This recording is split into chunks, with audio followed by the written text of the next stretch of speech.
રાજકોટ લોધિકા સંઘ ચૂંટણીને લઈ અને રાજકારણ ગરમાયું છે। ભાજપ દ્વારા મેન્ડેટ નહીં આપે તેવું અલ્પેશ ઢોલરિયાએ કહ્યું છે। ભાજપના 59 ઉમેદવારોએ દાવેદારી નોંધાવી, કોંગ્રેસના 2 ઉમેદવારો પણ દાવેદારી નોંધાવી છે।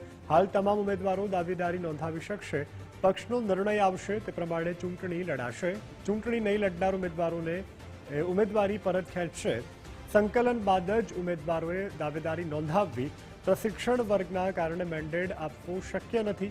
રાજકોટમાં ચૂંટણી આવે એટલે કલ્પનાઓ શરૂ થતા હોવાની પણ ઢોલરિયાએ કરી વાત।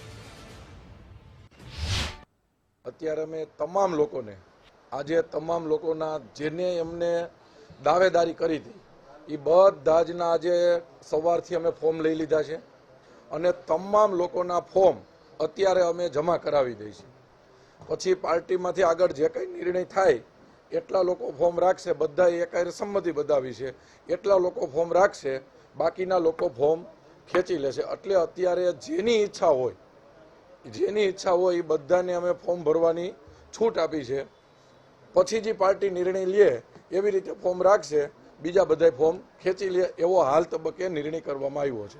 બધા જ વર્ગમાં હોવાથી અત્યારે અમારા તમામ નેતા વર્ગમાં હોવાથી આજે અમને એવી સૂચના આપી તમે એક કામ કરો, અત્યારે અમે અને અમારા પ્રભારીશ્રી અમે વર્ગમાંથી ચાલુમાંથી આવ્યા છે અને એ કાર્ય બધા જનું સંકલન કરાવી અને બધા જ લોકોને સાથે ભેગા બેસાડી, હમણાં તમે જોયું બધા જ લોકો સાથે હતા, બધાને સાથે બેસાડીને અમે સૂચના આપી કે તમે બધા અત્યારે એક સાથે ફોર્મ ભરી આવો। કોઈ વાત નથી, કોઈ વિવાદ નથી।